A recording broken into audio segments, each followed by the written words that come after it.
చేస్తున్నారు అప్పుడు.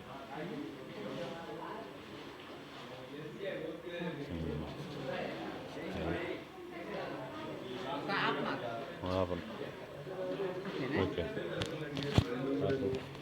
అబ్బా ఇవాళ శివ కళ్యాణం అబ్బా. షేర్ షేర్ అగో చూడండి అబ్బా ఎంత బాగుందో స్వామివారి సన్నిధానం. ఇదంతా మల్లికార్జున స్వామి ఊరేగింపు, రామలింగేశ్వర స్వామి ఊరేగింపు, సుకలి శ్యామలాంబ సమేత రామలింగేశ్వర స్వామి.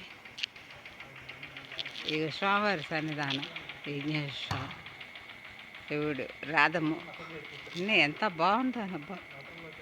ఇది శివాలయం అన్నమాట. శ్రీశైలంలో ఇక్కడ జరుగుద్దట. ఇదొక అవకాశం అబ్బా, అందరికీ దొరకదు ఈ అదృష్టం. నేను ఇది ఆంధ్ర వచ్చాను కాబట్టి ఇప్పుడు పెట్టప్ప కొద్ది ముందు జరగాల్సింది.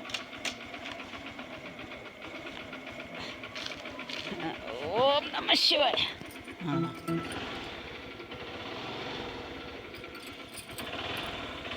చూడండి సన్నిధానం ఎంత బాగుంది.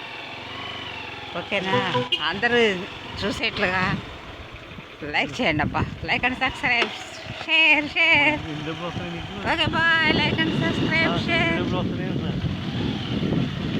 ఇదంతా సన్నిధానం చుట్టూ ప్రాంగణం అబ్బా. చూడండి ఇదంతా చాలా బాగుంది కదా. ఇదంతా నగర వీధులు అన్నమాట. ఇటేపు అమ్మవారి దేవాలయం ఉంది. ఆయన ఇది మహాలక్ష్మి అమ్మవారి సన్నిధానం. ఇది మన ఆంధ్ర అంటే ఆంధ్ర అయినబ్బా. అడుగడుక్కు దేవాలయాలు ఉంటాయి. మనకి కళ్ళ పండగ అంటే పండగే. హైదరాబాద్ అంటే సంపాదనకి, ఆంధ్ర అంటే ఆనందానికి కదా. ఇక్కడ అమరావతిలో ఎట్లా అయితే నాలుగు పక్కల అక్కడ ఎలా ఉంటాయంటే నాలుగు పక్కల, ఒక పక్క కాశీశ్వర స్వామి, ఒక పక్క రామలింగేశ్వర స్వామి, ఒక పక్క త్రయంబకేశ్వరుడు, ఇంకొక పక్క ఓంకారేశ్వర స్వామి, వైద్యనాథ స్వామి ఎట్లా ఉన్నారు. ఇక్కడ కూడా అట్లాగే ఉంటాయి. ఈ దేవాలయాలు కట్టిన మహారాజు కూడా ఉన్నాడబ్బా ఇక్కడ. వెంకటాద్రి నాయుడు గారు, వాసిరెడ్డి వెంకటాద్రి నాయుడు గారని ఆయన ఉన్నారనమాట. కాబట్టి అందరికి లైక్ అండ్ సబ్స్క్రైబ్, షేర్ చూపించండి. అందరికీ కళ్యాణం చూస్తే చాలా మంచిది, కష్టాలన్నీ తొలగిపోతాయి. ఓకేనా bye. Like and subscribe, share share.